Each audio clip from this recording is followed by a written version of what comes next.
பகவத்கீதை 10வது அத்தியாயம் 12வது வகுப்பு 34வது ஸ்லோகம்.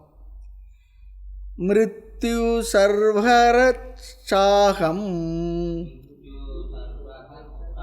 உத்பவச்ச பவிஷ்யதாம் கீர்த்தி ஸ்ரீர்வாக்ச நாரீணாம்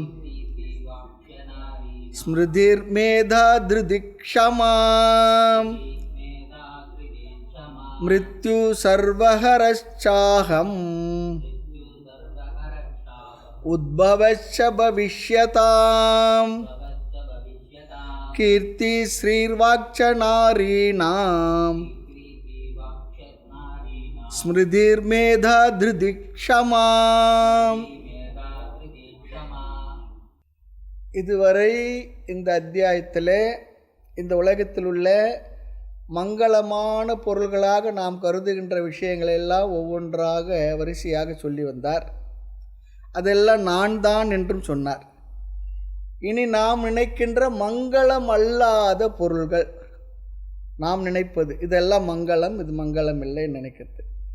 அப்படி நாம் நினைக்கக்கூடிய ஒரு விஷயத்தை இங்கே சொல்லுகின்றார், பேசுகின்றார். அது என்ன? மரணம். இந்த மரண பயம், அதுவும் நான் தான் சொல்லிடுறார். நானே மரணமாக இருக்கின்றேன். எல்லாருக்குமே இந்த மரண பயம் என்பது எல்லா ஜீவராசிகளுக்கும் ஜீவர்களுக்கும் பொதுவாக இருக்கின்றது. புராணங்களில் நம்ம பார்க்கலாம், சில அசுரர்கள் கடுமையான கோர தபஸ்லாம் செய்வாங்க. அது சிவனை நோக்கியோ விஷ்ணுவை நோக்கியோ பிரம்மாஜியை நோக்கியோ எந்த தேவதையை நோக்கியோ தவம் பண்ணுவாங்க. இந்த கோர தவத்துக்கு மகிழ்ந்த அந்த தேவதைகள் பிரத்யட்சமாகி, பக்தா உன்னுடைய பக்தியை மெச்சினேன், என்ன வரம் கேள். இது சினிமா டயலாக் எல்லாத்தில் வருவதில்ல அந்த காலத்தில். என்ன வரம் கேள். உடனே சொல்லுவார், பார்த்துட்டு பகவானே எனக்கு நான் சாகா வரம் கொடுன்னு கேட்பார். அவர் சொல்லுவார், அது என்னால் முடியாதுன்னு சொல்லுவார். இதெல்லாம் ஒரு டயலாக்காக வரும். வேறு எதனா கேள் சொல்லுவார். அப்போ இவர் கேட்பார், யாரிடமிருந்து எனக்கு மரணம் வரக்கூடாது, அதனால் வரக்கூடாது, இதனால் வரக்கூடாது, காலையில் வரக்கூடாது, மாலையில் வரக்கூடாது, இந்த ஆயுதத்தால் வரக்கூடாது, இந்த விலங்குகளால் வரக்கூடாது, இப்படி எல்லாம் கேட்பார். எல்லாம் கேட்டு முடித்த பிற்பாடு எல்லாத்திலும் மரணம் வரக்கூடாது மாற்றி கேட்டு சந்தோஷப்படுவார். பகவான் பார்ப்பார், அவன் கேட்காத ஒரு விஷயத்தை வச்சு அப்புறம் அவனை கொண்டுடுவார். எல்லா வரம் கேட்ட இரண்யகசிபு இடத்துல கடைசியில் நரசிம்மமாக மனிதனாகவும் மிருகமாக இருக்கக்கூட ஒன்றினால் வரக்கூடாதுன்னு கேட்கல. பகவான் நரசிம்மமாக வந்து அவனை கொண்டுட்டான். அதில் இதெல்லாம் இல்லை புராணங்களில் பார்க்குறோம். அது நல்ல செய்தி இதெல்லாம். ஆக இந்த மரணம் என்பது பிறந்த எல்லா ஜீவர்களுக்கும் மரணம் என்பது நிர்ணயிக்கப்பட்ட ஒன்று, யாராலும் மாற்ற முடியாத ஒரு தத்துவம் அது மரணம். ஆனால் எல்லா ஜீவர்களுக்கும் அந்த மரண பயம் இருக்குது. ஆக இந்த மரண பயத்தை எது போக்கும் என்றால், ஆத்ம ஞானம் ஒன்றுதான் மரண பயத்தை போக்கும். என்ன ஆத்ம ஞானம்? நான் இரவாத என்றும் உள்ள நித்தியமான ஆனந்த ஆத்மா. நான் உடலாக நினைத்தால் மரணம், ஆத்மாவாக நினைத்தால் எனக்கு மரணம் இல்லை. எந்த நிலையிலும் எனக்கு மரணம் இல்லை சொன்னார் பாரு. நான் நிரந்தரமானவன், அழிவதில்லை, எந்த நிலையிலும் எனக்கு மரணம் இல்லை. மரணம் என்பது இந்த உடலுக்குத்தானே தவிர உயிருக்கு, ஆத்மாவிற்கு இல்லை. அப்படி எல்லா ஜீவராசிகளும் பயந்து கொண்டுள்ள மிருத்யுவாக, மரண தேவனாக, மரணமாக நான் இருக்கின்றேன். அப்போது மரணம் வந்தால் யார் வந்துள்ளார்னு நினைக்கணுமா? பகவான் வந்துள்ளார்னு நினைக்கணுமா? அவர் என்ன செய்கிறார்? மரணத்துக்கு, மிருத்யுக்கு ஒரு அடைமொழி தரார் பாருங்க. ஸ்லோகத்தை பார்க்கலாம். சர்வஹரஹ, அனைத்தையும் எடுத்துக்கொள்கின்ற, நாசம் செய்கின்ற, அப்படிதான் அர்த்தம். யமஸ்ய கருணா நாஸ்தி பஜ ஹரி கீர்த்தனம். அவனுக்கு கருணையே இல்லாதவன். நம்ம சொல்லுவோம், நாம் கருணை இல்லை, அதற்குள்ளே என்ன பண்ணேன் சொல்ல வேண்டியது நாமத்தை எல்லாம் பகவானை எல்லாம் நன்கு ஜபம் செய்து தியானம் செய்து மனதை பக்குவப்படுத்தி பண்படுத்தி கொள். பஜ ஹரி கீர்த்தனம். அதிக செல்வம் புகழ் எல்லாம் சேர்த்து வைத்திருந்தால், நிறைய பேர் நிறைய பொருள் இருந்தால் தான் மரணத்தை கண்டு பயம் வருமா. நிறைய செல்வம் புகழ் பதவியில் இருந்தும் கூட மறுபிறவியில் அதே ஊரில் நமக்கு நாய் பிறவி கிடச்சி துத்திக்கிட்டு இருந்தால் என்ன ஆகும் நமக்கு தெரியாது. இல்லை ஒரு சாதாரண ஒரு விலங்காய் சுற்றிக்கிட்டு இருந்தாலும் அதுக்கு என்ன இருக்குது? ஒன்றும் இல்லையே. புல்லாய் பிறவி தர வேண்டன, புழுவாய் பிறக்கணும் புண்ணியா என் மனத்தே உன்னை வழுவாதிருக்க வரம் தர வேண்டும் இந்த மாநிலத்தேன்வார். அப்படிலாம் கேட்குறாங்க இல்லையா. ஆக மரணம் என்பது சர்வஹரக, அனைத்தையும் நம்மிடமிருந்து எடுத்துக்கொள்ளும், பிரித்து விடும். என்ன புகழ், என்ன செல்வம், என்ன உயர்வு தகுதி இருந்தாலும் அனைத்தையும் ஒரே ஒரு தத்துவம் பிரித்து விடும். அதற்கு பெயர்தான் மரணம். அதோடு முடிஞ்சு போயிடுச்சு. ஆமாம், ஊரெல்லாம் கூடி ஒலிக்க அழுதிட்டு பேரினை நீக்கி பிணம் என்று பெயரிட்டு சூரையங்காட்டிடை கொண்டு போய் சுட்டிட்டு நீரினில் மூழ்கி நினைப்பொழிந்தார்களே. செத்த பிணத்தை சீராய் அலங்கரித்து இனி நாளை சாகும் பிணங்கள் எல்லாம் சொன்னார். அது செத்து போன பிணம், இது நாளைக்கு சாக போகிற பிணம். அதில் மூச்சு ஓடல, இதில் மூச்சு தசு புசுன்னு ஓடிக்கிட்டு இருக்கு. அவ்வளோதான். வெளியே போன மூச்சு வெளியே போயிடுச்சுன்னா எப்போ திரும்பி வரணும்னு தெரியாது. திரும்பி வரலன்னா முடிஞ்சிடுச்சுன்னு அர்த்தம். இப்படிப்பட்ட ஒரு மரணம் இருக்கே, அது நம்மிடத்து இந்த அனைத்தையும் பிரித்து விடும். அப்போ இதையெல்லாம் யார் அனுபவிப்பது? சேர்த்து வைத்த விஷயங்களை எல்லாம், இந்த எதையெல்லாம் உன்னுடையது என்று நினைத்து கொண்டிருந்தாயோ, பெருமைப்பட்டு கொண்டிருந்தாயோ, அந்த அனைத்தையும் அழைத்து செல்வது மரணம். அந்த மரண தேவனாக மரணமாக நான் இருக்கிறேன்னு சொல்லி சொல்கிறார். சர்வஹரக, ரொம்ப அழகான வார்த்தை. அடுத்து பாருங்க, உத்பவக ச பவிஷ்யதா. உத்பவக சொல்லி சொன்னால் காரணம் சொல்கிறார், உற்பத்திக்கு காரணம். பவிஷ்யதாம் என்றால் இனி வருகின்ற அனைத்து செழிப்புக்கும், வளர் செழிப்பு, செல்வம் எல்லாவற்றுக்கும் நானே காரணம். ஆக மரணத்துக்கும் முடிவுக்கும் நானே காரணம், தோற்றத்துக்கும் உற்பத்திக்கும் நானே காரணம் சொல்லி சொல்கிறார். அடுத்து பாருங்கள், கீர்த்திகி, நானே புகழாகவும் இருக்கின்றேன். புகழுக்கு மயங்காதவர்கள் யாருமே இல்லை. எப்படியாப்பட்ட மகான்களாக இருந்தாலும் கடைசி டெஸ்ட் இந்த புகழ் தான். ஆமாம், புகழுக்கு மயங்காதவர்கள் இல்லை. ஆகவே அந்த புகழாகவும் நானே இருக்கின்றேன். அடுத்து ஸ்ரீஹி, செல்வமாகவும் நானே இருக்கின்றேன். இங்கே இன்னொரு அர்த்தம் ஆக்கமாகும். ஆக்கம் அதர்வினாய் செல்லும் அசைவிலா ஊக்கமுடையான் உழைன்னு சொல்கிறது இங்கே ஆக்கம். ஸ்ரீஹி என்றால் செல்வமாக நானே இருக்கின்றேன், ஆக்கமாகவும் நானே இருக்கின்றேன்னு சொல்லி சொல்கிறார். அடுத்து வாக்கு, ஒருவருடைய சொல் பேச்சாகவும் நானே இருக்கின்றேன். நான் பேசுகின்ற சொல் இருக்கு பாருங்கள், அதுவும் நானேயாக இருக்கின்றேன்னு சொன்னார். அப்போது நம்முடைய வாக்கில் நல்லது வந்ததுன்னா அந்த வாக்கு பலித்தது என்றால், பலருக்கு நன்மை தந்தது என்றால் அந்த வாக்கு நானே. அப்போ என்ன பண்ணணும்? நம்ம வாயிலிருந்து வருகின்ற வார்த்தை மிக மிக கவனமாக கையாளப்படணும். சொல்வன்மை திருக்குறளில் அழகாக 10 குறள் சொல்லியிருக்கார். சொல்வன்மை, சுழல் வல்லன் சோர்விலன் அவனை இகழ்வெல்லல் யாருக்கும் அரிது, சொல்லுக சொல் அச்சொல்லை வெல்லும் சொல் இன்மை அறிந்து, கேட்பார் பிணிக்கும் தகைய வாய்க்கேளார்க்கு வேட்பு மொழிவதாம் சொல். ரொம்ப அழகாக இருக்குது. அந்த குறள்லாம் மனசில் வச்சுட்டோம்னா நம்ம என்ன பேசணும், என்ன பேசக்கூடாது, எப்படி பேசணும்னு சொல்லி தெரியும். நம்மளோட வாயிலிருந்து தேவையில்லாத வார்த்தைகள், கடினமான சொற்கள் வரவே கூடாது. இணைய உளவாக இன்னாத குரல் கனியிருப்ப காய் கவர்ந்தட்டுன்னு சொல்கிறார். ஆகவே அந்த சொல்லாகும், வாக்கு, ஒருவருடைய சொல் பேச்சாகும் நானே இருக்கின்றேன். புறம் சொல்கிறது, பொய் சொல்கிறது, பின்னொரு கேரக்டர் நாம் குறைச்சி சொல்கிறது, இந்த கேரக்டர் டேமேஜ் சொல்கிறாங்க பாருங்கள், கேரக்டர் அசாசினேஷன் வாங்க, அதெல்லாம் நம்மளோட வார்த்தையிலேருந்து வர்றது தான். அதெல்லாம் கூடாது. அடுத்து ஸ்மிருதி, ஞாபக சக்தி, நினைவாற்றல், ரிமெம்பரன்ஸ் அல்லது மெமரி, அதாகும் நானே இருக்கிறேன்னு சொல்கிறார். அடுத்து மேதா, மனதில் பதிய வைத்து கொள்கின்ற சக்தி.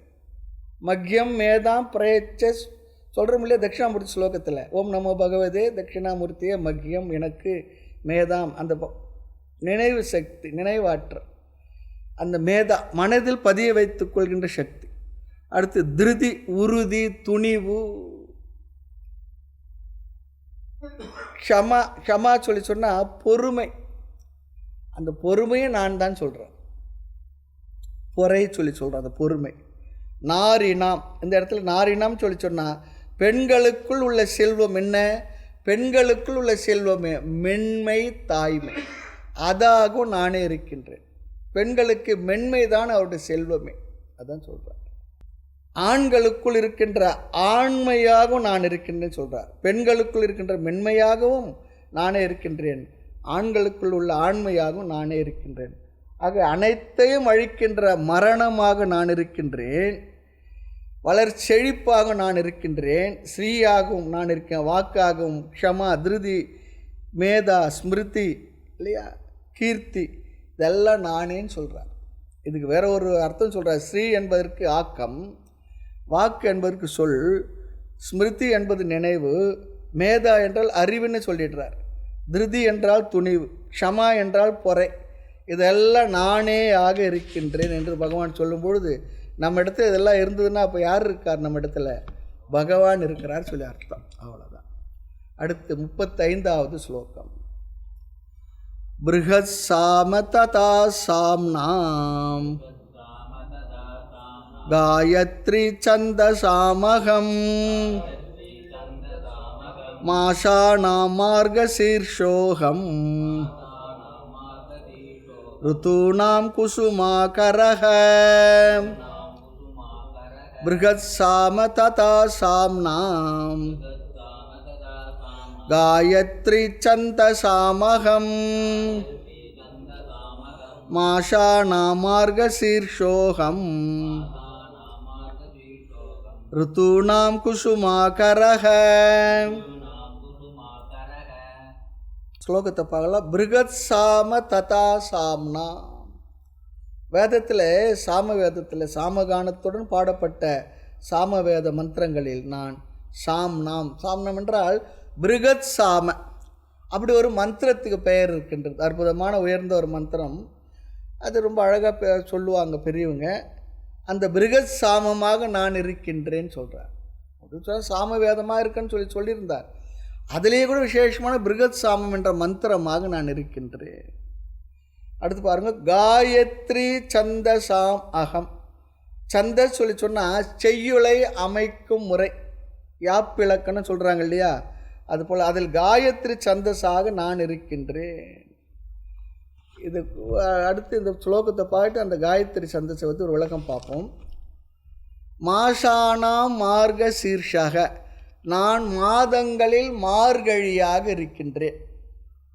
மாஷானம் என்றால் மாதங்களுக்குள், அகம் நான் மார்க சீர்ஷா மார்கழியாக இருக்கிறேன். காரணம் என்னவென்றால் மார்கழி மாதமானது தேவர்களுடைய விடையற்கால பொழுதாம், பிரம்ம முகூர்த்தமாக.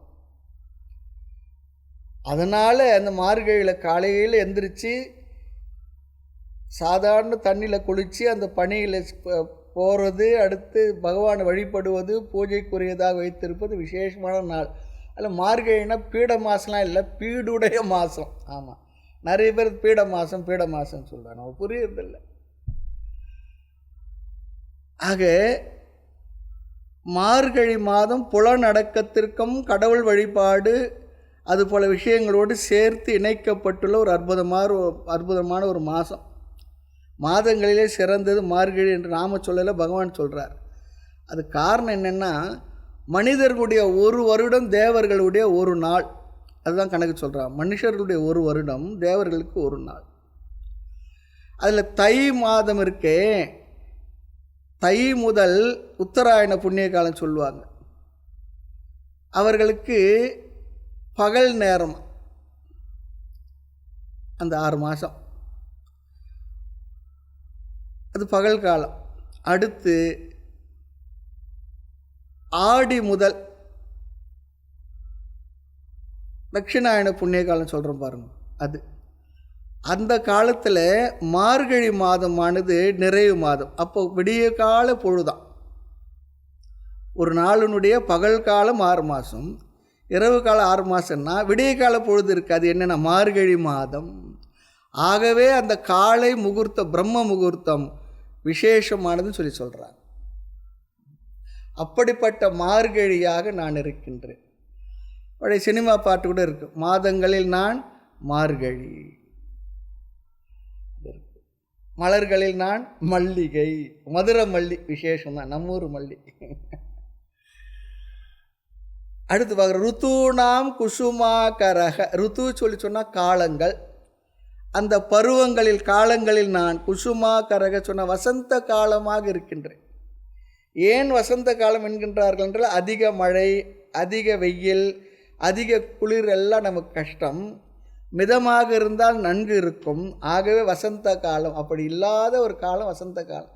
அதிக மழையோ குளிரோ வெப்பமோ இல்லாத ஒரு அற்புதமான காலம். இந்த இலைகள் எல்லாம் உதிர்ந்து நல்ல துளிர் விட்டு இருக்கக்கூடிய அந்த காலத்தை தான் வசந்த காலம் சொல்கிறாங்க. அந்த வசந்த காலமாக நான் இருக்கின்றேன் பகவான் சொல்கிறார்.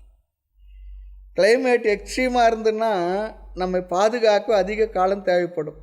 வசந்த காலம் நமக்கு உதவியான காலமாக பயன்படுத்த முடிவதாக இருக்கின்றது. அந்த காலமாக நான் இருக்கின்றேன். புராணங்களில், தமிழ் நூல்களில் பழைய காலங்களில் வசந்தோற்சவம் பற்றியெல்லாம் குறிப்புகள் இருக்குது. வசந்தோற்சவம். ஆகவே இப்பொழுது காயத்ரி சந்தசாம் என்ற கருத்தை பற்றி கொஞ்சம் விஷயங்களை பார்க்கலாம். காயத்ரி சந்தசாமகம். பலருக்கு இந்த வார்த்தை பரிச்சயமாக இருக்கும். அந்த மந்திரம் கூட சில பேருக்கு தெரியும், சிலருக்கு தெரியாது இருக்கலாம். பார்க்கலாம். இங்கே சந்தஸ் சொல்லி சொன்னால் செய்யுளை அமைக்கும் முறை, நெறி. ஒரு ஸ்லோகம் அல்லது ஒரு செய்யுள் இப்படித்தான் அமைக்கப்பட வேண்டும் என்ற விதிமுறைக்கு சந்தஸ் என்று பெயர். சுருக்கமாக பார்த்தா சுலபமாக. அப்படி பார்த்தால் விதவிதமான சந்தஸ் இருக்குது. தமிழிலும் விதவிதமான செயல்களை அமைக்கின்ற முறைகள் இருக்கின்றது. வெண்பா, களிப்பா, ஆசிரியப்பா அப்படிலாம் இருக்குது பாருங்கள். கொச்ச களிப்பா அப்படிலாம் சொல்கிறாங்க பாருங்கள். அது போலலாம் புது கவிதையில் அதெல்லாம் எதுவும் இல்லை. எப்படி ஒன்றா பண்ணலாம், எப்படி ஒன்றா எழுதிடலாம். அதுக்கு ஒரு இலக்கணம்லாம் இல்லை. ஆனால் பழைய காலத்தில் முறைகள் வைத்திருந்தார்கள். அந்த நியமத்துக்கு உட்பட்டு தான் செய்யுள்களை அமைக்க வேண்டும். பெரியவங்க ஒத்துக்க மாட்டாங்க. சம்ஸ்கிருதத்தில் கூட ஸ்லோகம் அமைப்பதில் முறைகள் இருக்குது. அந்த அமைப்பு முறை இங்கு பேசப்படுகின்றது. அந்த அமைப்பு முறையில் காயத்ரி சந்தசா நான் இருக்கின்ற அதிலே விசேஷமானதை சொல்கிறாருங்க. அப்படி அமைக்கப்பட்ட செய்யுள் அமைப்பு முறைகளில் நான் காயத்ரி சந்தசாமகம் நான் என்றார். இந்த காயத்ரி சந்த செய்யுள் அமைப்பு எப்படி இருக்குன்னா 3 வரிகளை கொண்டது 3 வரிகளை கொண்டது. ஒவ்வொரு வரியில் 8 உயிரெழுத்து இருக்கும். மெய்யெழுத்து நாம் கணக்கெடுத்துக்கிறதுல உயிரெழுத்து இருக்கும். அந்த உயிரெழுத்தில் 8 எழுத்தாக 3 வரிகள், மொத்தம் 24 எழுத்துக்களை கொண்டது காயத்ரி சந்தஸில் அமைந்த எந்த காயத்ரியாக இருந்தாலும் சரி. இவ்விதம் அமைந்த செயல் முறைக்கு காயத்ரி சந்தஸ் எனப்படும். திருஷ்டுப், அனுஷ்டுப், சந்தஸ் அப்படிலாம் பெரியவங்க சொல்லுவாங்க சம்ஸ்கிருதத்தில். அது இதில் இன்னொரு பொருள் இருக்குது. இன்னொரு பொருள் என்ன, செயல் அமைப்பு முறைக்கு காயத்ரி என்ற பெயர் இருந்தாலும் கூட அந்த செய்யுளுக்கு, அந்த மந்திரத்துக்கு காயத்ரி என்று சொல்லுகின்ற பழக்கமும் இருக்கின்றது. காயத்ரி அமைப்பு முறையில் அமைந்தது. அந்த அமைப்பு முறை சந்தஸுக்கு காயத்ரி என்று பெயர். அந்த அமைப்பு முறையில் அமைந்த மந்திரத்தையே நாம் காயத்ரி என்று சொல்லுகின்றோம். ஆக காயத்ரி என்ற சொல்லுக்கு 3 பொருள் இருக்குது. முதல் பொருள் சந்தஸ், செய்யுள் அமைப்பு முறை. அகராதிப்படி சரியான அர்த்தம் இதுதான். காயத்ரி சொல்லிச்சுன்னா அந்த செயலினுடைய அமைப்பு முறை, அமைந்த முறைகள். தமிழில் கூட குறள் 1.25 வரியில் இருக்குது, 4 வரி செய்யுள் இருக்குது, அப்புறம் 6 வரி, 12 வரி அப்படிலாம் இருக்குது பாருங்கள். அது போல் அந்த அமைப்பு முறை. இரண்டாவது பொருள், இந்த செய்யுள் அமைப்புடன் கூடிய மந்திரங்களுக்கும் காயத்ரி என்றே சொல்லப்படுகின்றது. மந்திரத்துக்கும் காயத்ரி என்றே பொருள். காயத்ரி சந்தோ யுக்தம் மந்திரக. காயத்ரி என்ற சந்தஸுடன் கூடிய மந்திரங்களுக்கும் காயத்ரி என்றே பெயர். அடுத்து மூன்றாவது பொருள் தேவதா. ஒரு தேவதைக்கும் பெயர் காயத்ரி தேவி. சாவித்ரி சொல்லிப்பாங்க, சவிதா தேவி. ஆக முதல் அர்த்தம் காயத்ரி செய்யுள் அமைப்பு, இரண்டாவது அந்த அமைப்புடன் கூடிய மந்திரம், மூன்றாவது தேவதா, அதுக்கும் காயத்ரி என்றே பெயர். இந்த சொல் காயத்ரி எப்படி உருவானது? காயந்தம் திராயத்தே இதி காயத்ரி. இது தன்னை உச்சரிப்பவர்களை ஓதுபவர்களை காப்பாற்றுகின்றது. காயந்தம் என்றால் சொல்பவர்களை, திராயத்தை என்றால் எது காப்பாற்றுகின்றது? காயத்ரி. காயத்ரி சொன்னாவே இதை யார் சொல்லுகின்றார்களோ அவர்களை காப்பாற்றுவது. ஆகவே இது மந்திரத்துக்கு பெயர் காயத்ரி. ஆனால் வழக்கத்தில் ஒவ்வொரு தெய்வத்துக்கும் ஒரு காயத்ரி மந்திர பிரார்த்தனை இருக்குது.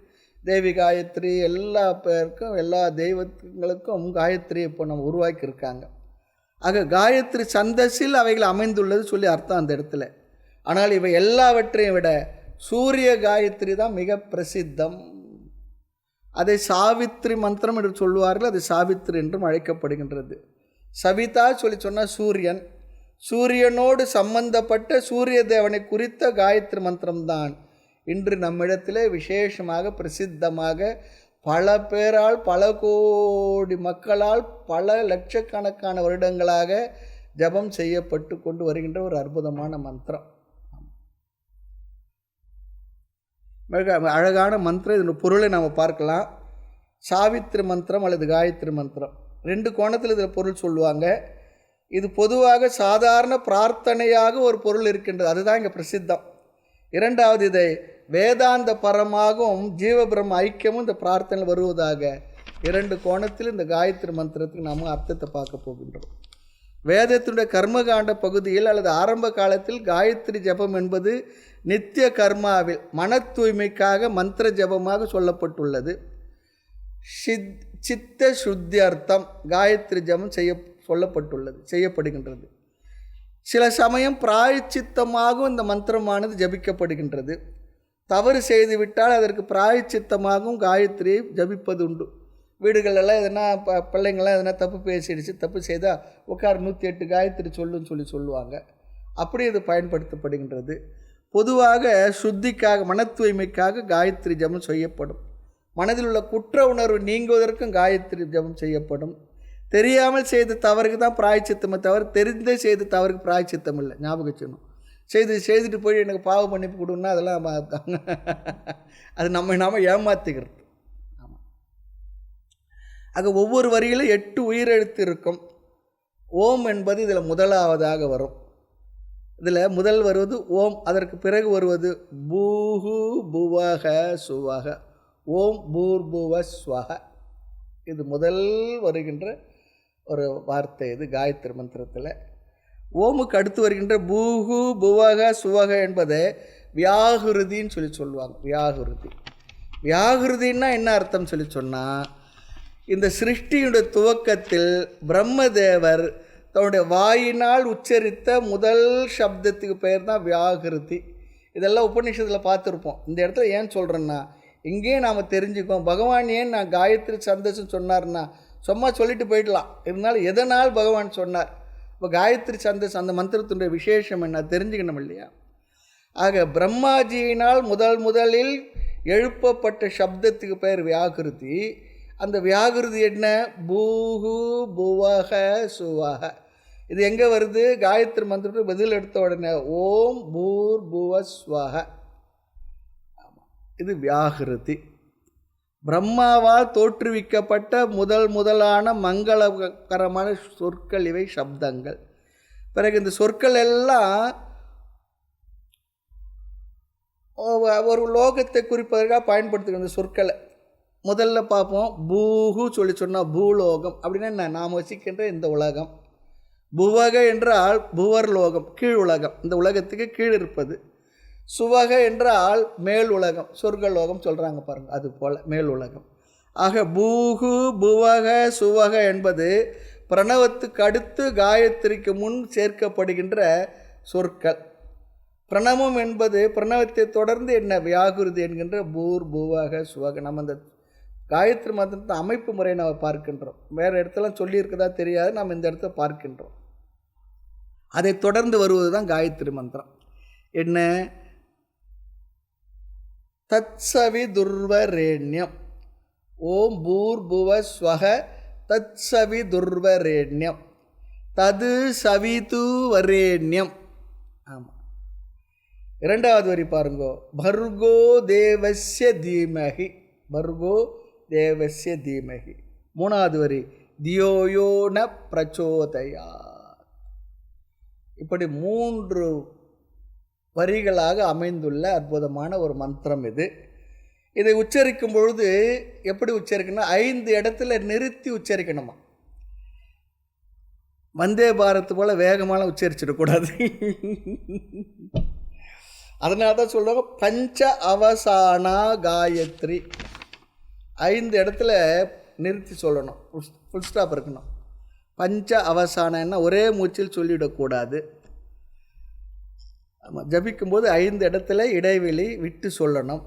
ஓம் ஒரு முற்றுப்புள்ளி, ஃபுல் ஸ்டாப். பூர் புவ ஸ்வக 2வது முற்றுப்புள்ளி. தத்சவி துர்வரேண்யம் 3வது முற்றுப்புள்ளி. பர்கோ தேவஸ்ய தீமகி 4வது முற்றுப்புள்ளி. தியோயோ ந பிரச்சோதயாத் 5வது முற்றுப்புள்ளி. அப்படி தான் சொல்லணுமா.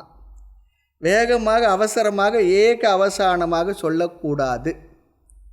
பஞ்ச அவசானமாக இருக்க வேண்டும். கர்மகாண்டத்தில் சொல்கின்ற பிரசித்தமான அர்த்தம் உரைநடையாக மாற்றி நாம் இங்கே பார்க்க போகின்றோம். யக என்றால் யோ, அதை முதலில் எடுத்து யக யார். யார் என்பது இங்கே யாரை குறிக்கின்றது? ஈஸ்வரனை குறிக்கின்றது அல்லது சூரிய தேவனை குறிக்கின்றது.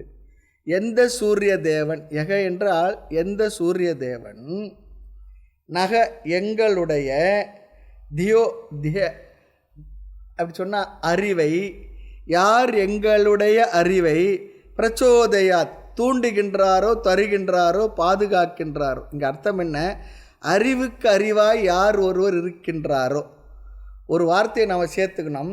தஸ்ய அந்த அவருடைய, தேவஸ்ய சவிது தேவஸ்ய தேவனாகிய, சவிது என்றால் சூரிய தேவனுடைய, தத்து அந்த, வரேண்யம் மேலான, வரேண்யம் என்றால் மேலான, பர்கக ஒளியை லைட்.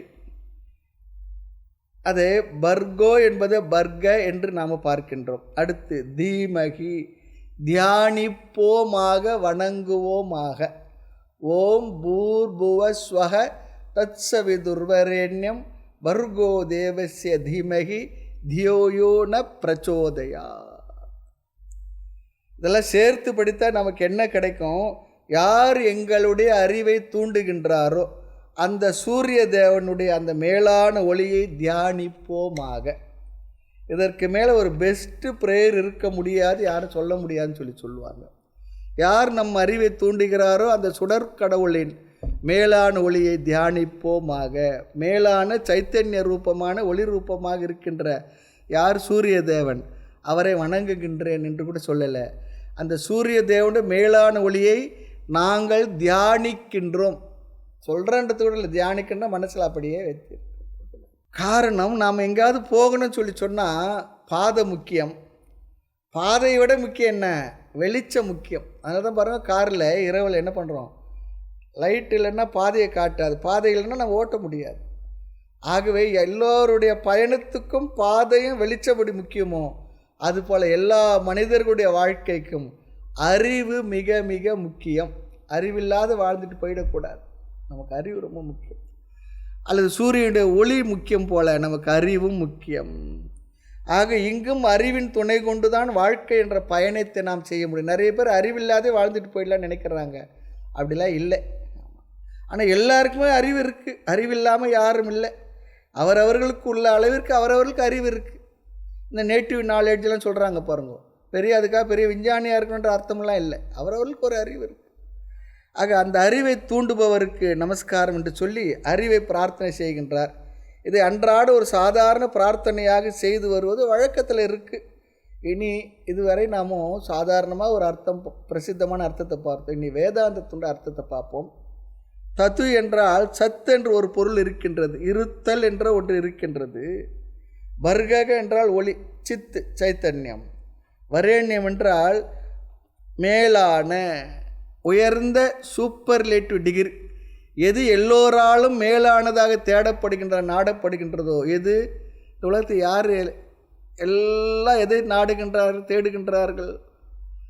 ஆனந்தத்தை தானே, சுகத்தை தானே. சுகத்தை நாடாத ஜீவர்கள், உயிர்கள் இருக்கா என்ன? ஆகவே வரேண்யம் என்றால் ஆனந்தம். தேவசிய சவிது, சவிது என்றால் தேவசிய ஈஸ்வரனை, எந்த சச்சிதானந்த சொரூபம் இருக்கின்றதோ என்று இங்கு பொருள். ஈஸ்வரனுடைய எந்த சச்சிதானந்த ஸ்வரூபம் உண்டோ அந்த ஈஸ்வரனே யக ஆத்மாவாக இருந்து, அந்த ஈஸ்வரனே ஆத்மாவாக இருந்து நக தியக பிரச்சோதியாத் எங்களுடைய புத்தியிலும் சாட்சியாக இருக்கின்றாரோ.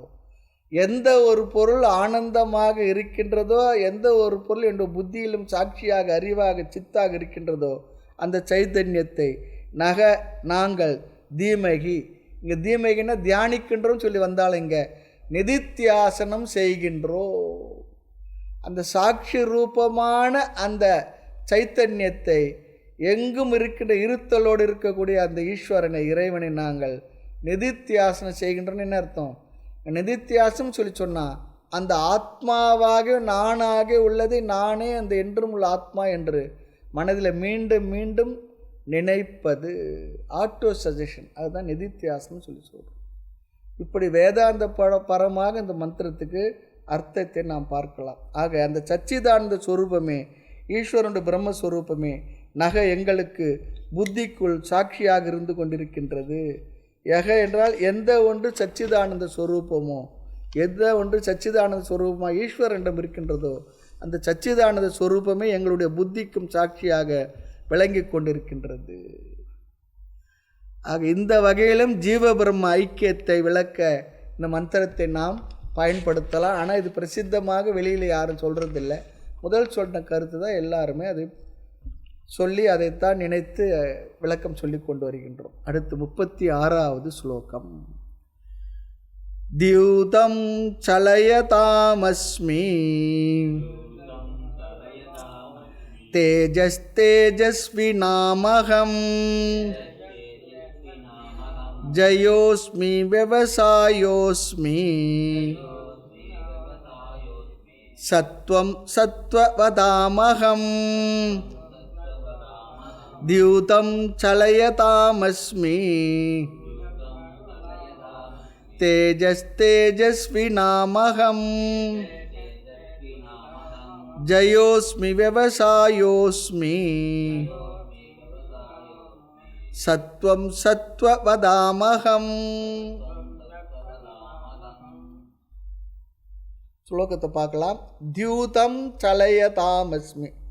சலயதாம் என்றால் நம்மை ஏமாற்றுகின்ற பொருள்களுக்குள். சலயதாம் என்றால் நம்மை ஏமாற்றுகின்ற பொருள்களுக்குள். எது நம்மை ஏமாற்றுகின்றதோ, சீட்டிங் பண்ணுறது இல்லையா, அவைகளுக்குள் ஒவ்வொருவரும் நம்மை ஏமாற்றுகின்றார்கள், நாம் ஏமாற்றப்படுகின்றோம். நாமும் பிறரை ஏமாற்றுகின்றோம். ஏமாறாதே ஏமாற்றாதே இல்லை, அதுபோல் நாமும் ஏமாத்துகிறோம்.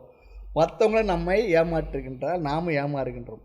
அப்படி எந்த ஒன்று நம்மை புத்தியை மோகத்துக்குள் ஆழ்த்துகின்றதோ, ஏமாற்றுமோ, அப்படி ஏமாற்றுகின்ற தத்துவங்களுக்குள் நான் என்னவாக இருக்கின்றேன் பாருங்களேன். தியூதம் அப்படின்னா சூதாட்டமாக இருக்கின்ற சொல்கிறேன்.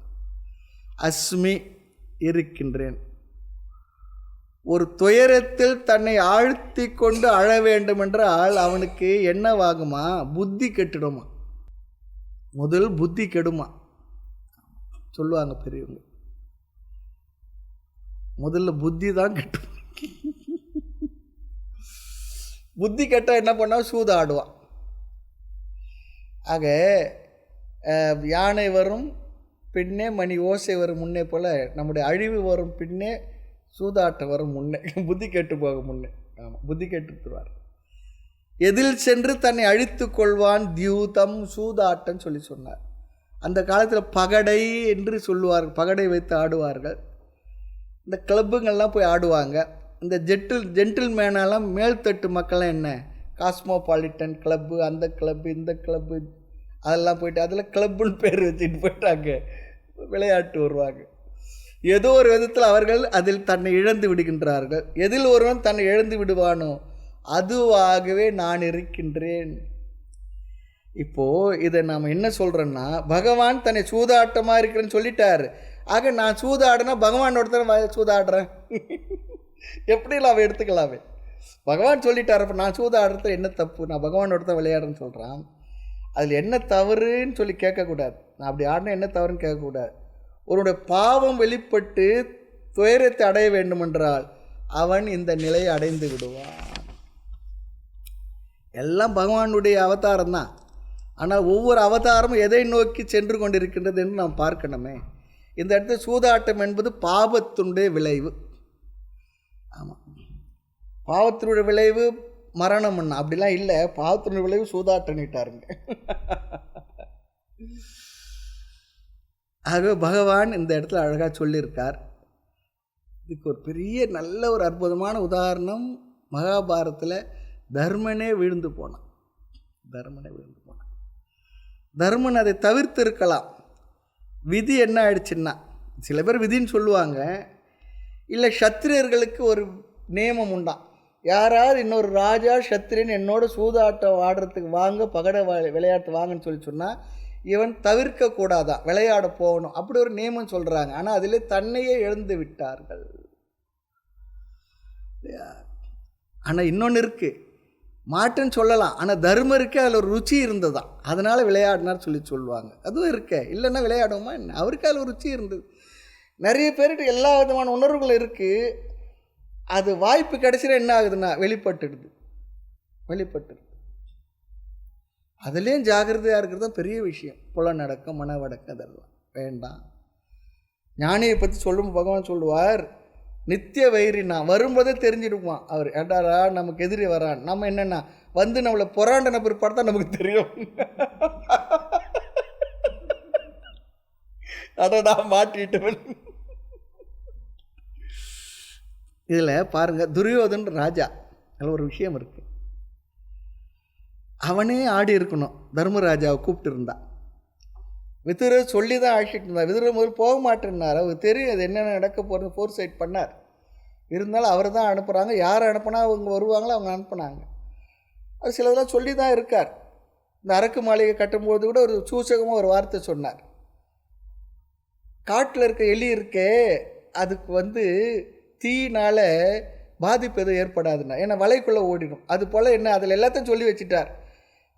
அது உனக்கு எது செய்திருக்கேன், நீ பார்த்து ஓடி போயிடு, தீ வரும், சுரங்கத்து வழியாக தப்பிச்சிடுன்னு சொல்லிட்டு சூசகமாக தான் சொல்கிறோம். அது போல் இங்கே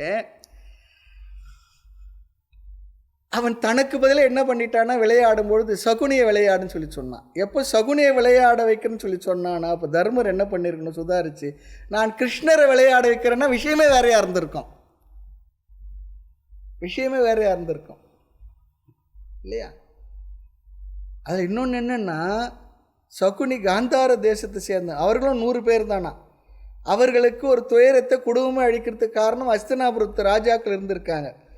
அதுக்கு பழி வாங்கிறதுக்காக காந்தாரனுடைய தம்பியாக கூட பிறந்தவனாக இருந்தால் கூட பழி வாங்கிறதுக்காக சொல்லுவாங்க, அனுகூல சத்துருவாக சேர்ந்தான் இந்த பாண்டவ வம்சத்தை துரியோதன வம்சத்தை அழிக்கிறதுக்காக. அதில் அந்த பகடை என்பது அவனுடைய தவத்தினால் கையில் வைத்திருந்த ஒரு பொருள் சொல்லுவாங்க. சூதாட்டத்தை சகுனி மேம்பட்டவன். நான் கிருஷ்ணரை கூப்பிட்றேன், அவர் விளையாட்டம் சொல்லியிருந்தா ராஜாவோட தானே விளையாடணும்.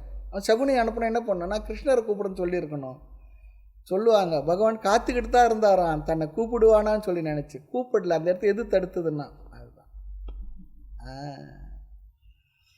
சூதாட்டத்தில் ரொம்ப அழகாக பாரதியார் பாஞ்சாலி சாவத்தை அழகாக சொல்லுவார்.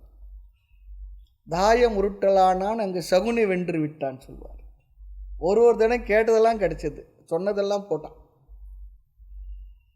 பிறகு இதெல்லாம் பார்த்தான், நாட்டை வச்சு விற்றாரு, சைன்யத்தை விற்றாரு, எல்லாத்தையும் வச்சுட்டார், தன்னையை விற்றாரு, தன் சகோதரர்களை வச்சார், கடைசியில் திரௌபதியை வச்சு. இந்த கோபம் பீமனுக்கு தாங்க முடியல. அவன் சொல்கிறார், எரிதழல் கொண்டு வா தம்பி, கதிரை வைத்திருந்த அண்ணன் கையை பொசிக்கிடுவோன்னு சொல்லிட்டான். அந்த கூட்டத்தில் ஒற்றுமைக்கு பேர் போன பஞ்சபாண்டவர்களை பீமனுக்கு கோபம் வந்துடுச்சு. யாரை வைத்திருந்தா, நாட்டை வைத்திருந்தா நாங்கள் பொறுத்திருந்தோம், எம்மை வைத்திருந்தா மீண்டும் பொறுத்திருந்தோம், திரௌபதி தன்மகள் நம்முடைய குலக்கொடியை வைத்திருந்தாய் அப்படி சொல்லிட்டு அர்ஜுன்கிட்ட சொல்கிறான், நெருப்பு கொண்டு வா அண்ணன் தர்மராஜா அண்ணனோட கையை பொசிக்கிடலான்னு சொல்கிறான். எல்லாரும் பார்க்குறாங்க, அதர்மம் தான் நடந்துக்கிட்டு இருக்கு. இவர்களுக்குள்ள ஒற்றுமை என்பது இல்லாமல் இப்படி ஆகிவிட்டதுன்னு வருத்தப்படுறாங்க. அப்போது அர்ஜுனன் சொல்கிறான், இந்த ஃபேமஸான பாட்டு, இதோட பாஞ்சாலி சபத்தை பாரதியார் முடிச்சிடுறார். என்ன வார்த்தை சொன்னா என்ன, எங்கு சொன்னா யாவர் முன்னே, வளமாறு துருபதன் தன் மகளை வைத்து சூதுக்களில் வைத்து எழுந்தது தவறு சொல்லி சொன்னேன். சினமான அறிவுத்தீயை பொசிக்குதுனால திரிலோக நாயகனை சினந்து சொன்னார். இன்று கட்டுண்டோம் பொறுத்திருப்போம் காலம் மாறும், நாளை தர்மத்தின் வாழ்வு தன்னை சூதுக்கவும் தர்மம் மறுபடியும் வெல்லும், காண்டீபம் அதன் பேர் என்றார். இதெல்லாம் அந்த பாட்டில் கடைசி இதோடு முடிச்சிடுறார் பாஞ்சாலி சபதத்தை. தர்மத்தின் வாழ்வு அடிக்கடி சொல்லுவாங்க பாருங்க, அரசியல் சொல்லுவாங்க, தர்மத்தின் வாழ்வு தன்னை சூதுக்கவும் தர்மம் மறுபடியும் வெல்லும், இவ் இறக்க மருமத்தை உலகம் நம்மாலே கற்கும், தனு உண்டு காண்டீபம் அதன் பேர், இன்று கட்டுண்டோம் பொறுத்திருப்போம் காலம் மாறும். இந்த வார்த்தையெல்லாம் பாரதியார் உபயோகப்படுத்த வார்த்தைகள். பாஞ்சாலி சபதத்தில் இதோடு இந்த பாட்டோட முடிகிறது. எதுக்கு சொன்னேன்னா, அந்த சூதாட்டத்துடைய நாசகார விளைவு கடைசியில் என்ன, அவ்வளோத்தையும் நாசம் பண்ணி எல்லாரும் இழந்து போன விஷயம். பல இடத்துல முயற்சி பண்ணாங்க, முடியல. சரி, அடுத்து பாருங்க. தேஜஸ்வினாம் அகம். அகம் என்றால் நான், தேஜக என்றால் சக்தியை, பிரில்லியன்ஸ் சொல்கிறார். அறிவு செயல்திறன் உடையவர்களிடத்தில், அறிவு கூர்மை உடையவரிடத்தில். அறிவு கூர்மை இங்கே இன்னொருத்தர் ஒரு கருத்து சொல்கிறார், ப்ரெசன்ஸ் ஆஃப் மைண்டுன்னு சொல்கிறார். அது நிறைய பேருக்கு இருக்கிறது இல்லை. அந்த நேரத்தில் அந்த இடத்த எப்படி நடந்துக்கணுமோ அப்படி நடந்துக்கிறது ப்ரெசன்ஸ் ஆஃப் மைண்ட். அது ரொம்ப விசேஷம்தான். அப்படி அதை உடையவர்களிடத்தில் அந்த தேஜஸாக நான் இருக்கின்றேன். ஏமாந்து நம்மிடத்தில் அப்படி ஒரு ஆற்றல் வந்து விட்டால் என்ன நாம் புரிஞ்சுக்கணுமா, அது பகவானை சார்ந்தது. இல்லை என்னால் முடியும், நான் தான் பண்ணேன், எனக்கு அது முடியும், எனக்கு என்ன ஆற்றல் தெரியுமா, நான் யார் தெரியுமா, ஒரு அப்பா டக்கரம் இல்லை. எல்லாம் அவர் தான் பகவான் சொல்லிடுறார், எல்லாம் நான் தான் சொல்லிடுறார். இருக்கட்டுமே. அடுத்து பாருங்க. தேஜஸ்வினா, தேஜஸ் உடையவர்களிடத்தில் தேஜஸாக நான் இருக்கின்றேன். ஜெயஹ அஸ்மி, வெற்றியாளர்களுடைய வெற்றியாக நான் இருக்கின்றேன். வெற்றியை நீ அடைஞ்சிருக்கலாம், அந்த வெற்றி யாருடையது, என்னுடையது சொல்கிறார். வெற்றி பெற்றோரிடத்தில் உள்ள வெற்றியாக நான் இருக்கின்றேன் என்று நாம் சேர்த்து கொள்ளணும். அடுத்து பாருங்க. ஜிதானாம் ஜெயக அஸ்தி, அதுதான் இங்கே வெற்றியாக இருக்கின்றேன். அடுத்து விவசாயக அஸ்மி. சம்ஸ்கிருதத்தில் விவசாயம் சொன்னால் இங்கே முயற்சி என்று பொருள். விவசாயக என்றால் பிரயத்தனம். தமிழில் விவசாயம்னா அக்ரிகல்ச்சர் சொல்கிறோம், விவசாயம் சொல்லிட்டு. இங்கே என்ன, முயற்சி. ஒருவனிடத்தில் உள்ள முயற்சியாக நான் இருக்கின்றேன். எந்த ஒரு வெற்றியும் முயற்சியின்றி வராது. தூங்கி வெற்றி பெறணும்னு சொன்னால் தூங்குறதுக்கு முயற்சி வேணும்னார். சில பேர் தூங்கி பொழுது கழிப்பாங்க. ஆமாம், எப்படி தான் தூக்கம் வரும்னு தெரியல. ஆனால் நல்லது தான், நல்லா தூங்குறவங்க கொடுத்து வச்சுக்கணும். ஆனால் அதுக்கு ஒரு முயற்சி இருக்குன்னு சொன்னார். ஆக பகவானுக்கு ஒருத்தர் வெற்றியை தரணும்னு கருதி விட்டால் அவனுக்கு என்ன கொடுப்பார்னா, முயற்சியையும் அதற்குரிய ஆற்றலையும் சக்தியும் புத்தியையும் தந்து விடுவார். ஆக பகவான் இங்கு சொல்கின்றார், ஒருவனுடைய முயற்சி செய்வனுடைய முயற்சியாக நான் இருக்கின்றேன், அதன் விளைவான வெற்றியாகவும் நானே இருக்கின்றேன். சத்வம் சத்வவதாமகம். சத்வவதாம் சொன்னால் நற்குணங்களுடன் கூடியவர்களிடம், நல்ல குணங்களை சத்குணங்களை உடையவர்களிடம் நான் அகம், அந்த சத்துவம் நல்ல பண்பாக நான் இருக்கின்றேன். நம்ம இடத்துல ஒரு நல்ல குணம் இருந்ததுன்னா அந்த குணமும் யாருடையதுன்னா என்னுடைய சொல்கிறார். தெய்வ சம்பத்து யாரிடம் இருக்கின்ற, தெய்வ சம்பத்தாக நானே இருக்கின்றேன். காரணம், ஒவ்வொரு நல்ல குணத்திலும் ஒரு கெட்ட குணமும் சேர்ந்து விடும். உதாரணம் பாருங்கள், நல்ல குணம் இருக்குது என்ற பெருமை புகழ் வரணும்னு நினச்சிடுவோம். தானம் நல்ல குணம்தான், அதில் புகழில் விருப்பம் வந்துச்சுன்னா அது கெட்ட குணம்னு. நல்லது செய்வோம், நல்லது தான், ஆனால் அதில் எனக்கு ஒரு புகழ் வரணும், பெருமை வரணும். கடைசியில் என்ன பண்ணுவோம், செய்கிற நல்லதை புகழுக்காக செய்ய ஆரம்பித்து அந்த புகழுக்காக என்ன பண்ணுவோம், மற்றதெல்லாம் செய்ய ஆரம்பித்தா முடிஞ்சதுன்னு அர்த்தம். நான் இவ்வளோ நல்லது செய்த என்னை யாருமே புகழலை. இந்த இதுவில் செல்ஃபோனில் சில நேரத்தை ஒருத்து பாருங்கள், இவர் இதெல்லாம் பண்ண, இது யாருமே லைக் பண்ணலை, நீங்கள் லைக் பண்ணுவீங்களான்னு வரோம். பண்ணலைன்னா என்ன இப்போ நீங்கள் பார்க்குறீங்களே கேட்டாங்க, சில நேரத்தை வருது அது, இவங்களுக்கு யாருமே லைக் பண்ணல, ஒரு லைக் கொடுங்களேன். யாரும் எங்கே பறந்து இருப்பாங்க, அவங்களுக்கு ஒரு லைக்கே வரலையா பிறந்த நாள் வாழ்த்துக்கு, ஊர் உலகுது. நானும் நல்ல குணம் தான், அதில் புகழ் வேணுன்ற எண்ணம், நல்ல காரியம் செய்வோம், நல்ல விஷயம் செய்வோம், 4 பேர் நல்லது பண்ணுவோம், எல்லாம் செய்வோம். கடைசியில் அதில் நம்முடைய மனசில் ஒன்று அப்படியே களை போல் ஒரு என்னென்னா நம்மளை புகழணும். கடைசி அந்த புகழுக்காக அதை செய்வோம், நல்லதுக்காக நல்லது செய்யலை, புகழுக்காக. அந்த புகழில் விருப்பம் வந்துட்டா நல்லது அடிபட்டு போயிடும். அதான் சொல்கிறேன், ஒரு துஷ்ட குணம் இருந்தால் நமக்கு கஷ்டம் வந்துவிடும், நல்ல குணம் இருந்தால் அது நல்லதைத்தான் தரணும். அப்படி நல்ல குணம் இருந்தால் அதனோட கர்வம் முதலில் தீய குணம் வராமல் இருக்க வேண்டும் என்ற, அதுதான் சைடு எஃபெக்ட். இந்த வரி நமக்கு ஞாபகம் வரணும். எல்லாத்துக்கும் ஒரு சைடு எஃபெக்ட் இருக்குது. ஆமாம், சத்வம் சத்வதாமகம், அந்த நல்ல குணம் நான் என்று புரிந்து கொள். உனது ஆணவம் கர்வம் நான் என்று எடுத்துக்கொள்ளக்கூடாது. அதுவும் நான் தான் இருந்தால் அதை நீ உன்னுடையதாக எடுத்துக்கொள்ளாது. தொண்டு செய்கிறோம், நாம் தொண்டு செய்கிறோம், அந்த தொண்டுக்காக தொண்டு, அவ்வளோதான். ஆக ஒருவன் அடையும் வெற்றியாக நான் இருக்கின்றேன், வெற்றிக்கான காரணமாக இருக்கணும், முயற்சி காரணமான புத்தி சக்தியாக எல்லாம் நான் இருக்கின்றேன். ஒரு இடத்துல உள்ள நல்ல குணமாக நானே இருக்கின்றேன். பிறகு தோல்வி என்ன? அந்த தோல்விக்கான சூதாட்டமாக யார் இருக்கின்றார்கள் இல்லையா, அதுவும் நானே சொல்லிட்டார் பகவான். அடுத்து 37வது ஸ்லோகம். விருக்ஷிணாம் வாசுதேவோஸ்மி பாண்டவானாம் தனஞ்சயः முனீனாம் யகம் வியாசः கவீனாமுஷனா கவிः விஷ்ணீனாம் வாசுதேவோஸ்மி பாண்டவானாம் தனஞ்சயः முனீனாம் யப்யகம் வியாசः கவீனாமுஷனா கவிः. ஸ்லோகத்தை பால. விஷ்ணினாம், விஷ்ணி குலத்தில் அப்படின்னா என்ன, இடையர் குலத்தில் யாதவர் குலத்தில் தோன்றியவர்களில் அகம் நான் வாசுதேவக, வசுதேவ புத்திரனாகிய வாசுதேவனாகிய கிருஷ்ணனாக நான் இருக்கின்றேன். தன்னையே சொல்லிக்கொள்கின்றார். கிருஷ்ணனாக வசுதேவ புத்திரனாகிய வாசுதேவனாக நான் இருக்கின்றேன். அடுத்து பாருங்கள். பாண்டவானாம், பஞ்ச பாண்டவர்களுள் தனஞ்சயக, நான் அர்ஜுனனாக இருக்கிறேன். தனஞ்சயன் என்பது அர்ஜுனனுடைய இன்னொரு பெயர். ஆமாம், நான் அர்ஜுனனாக இருக்கின்றேன். அப்படி சொல்லும்போது அர்ஜுனனுக்கு எப்படி இருக்கும்? ஆகா, பகவான் நம்மளே சொல்லிட்டாரு.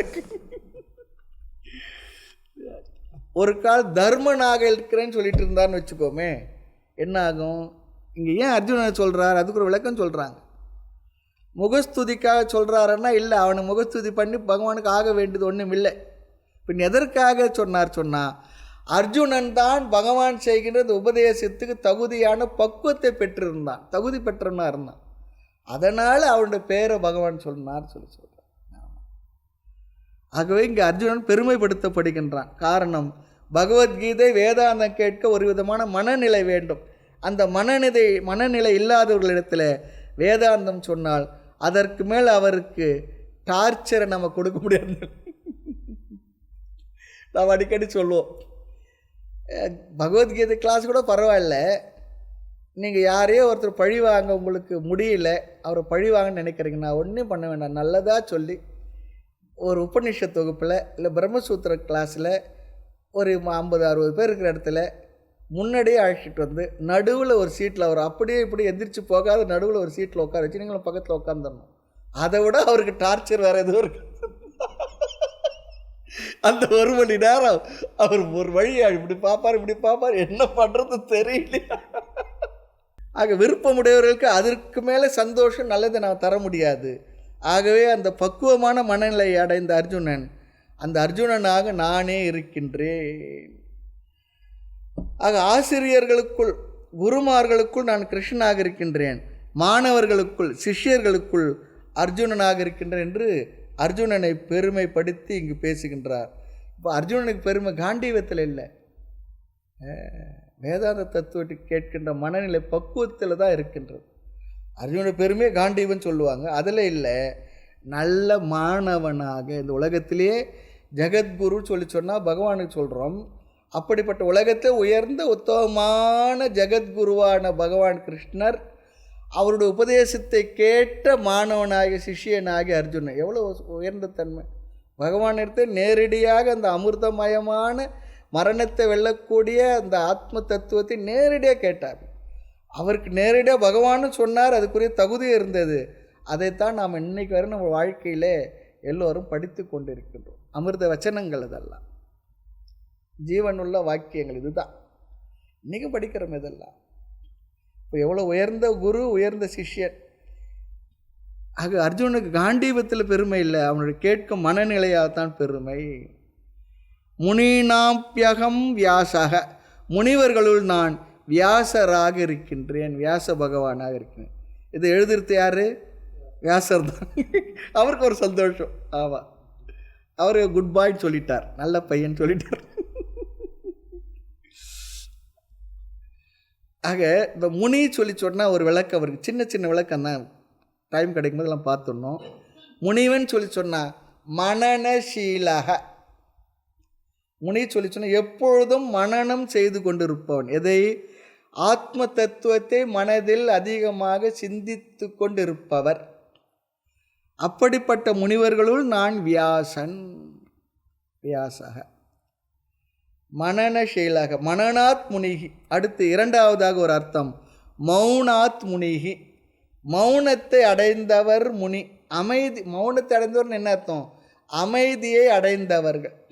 எந்த நிலையிலும் சலனமில்லாத மனநிலை, அமைதியை முழுமையாக அமைய பெற்றவர்கள். பராம் சாந்தின்னு சொல்கிறார் பாருங்க. அப்படி அமைதியுடைய மனதை அடைந்தவர்கள். ஆக மனநாத் முனிகி, மௌனாத் முனிகி. முனிவன்னா அதுதான் அர்த்தம்.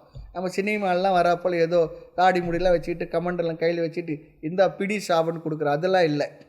அதுதான் நமக்கு ஞாபகம் வரும். அடுத்து பாருங்க, கவினா முஷனா கவிஹி.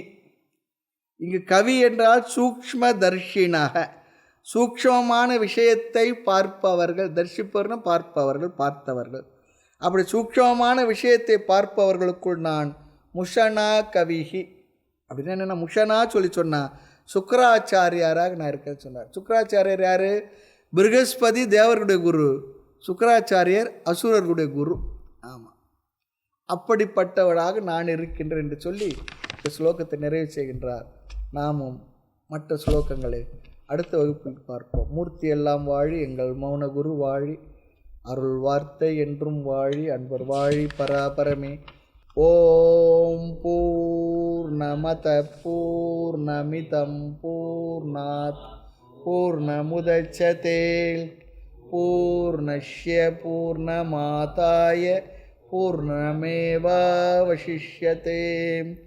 ஓம் சாந்தி சாந்தி சாந்தி. ஹரி ஓம். ஸ்ரீ குருப்யோ நமः. ஹரி ஓம்.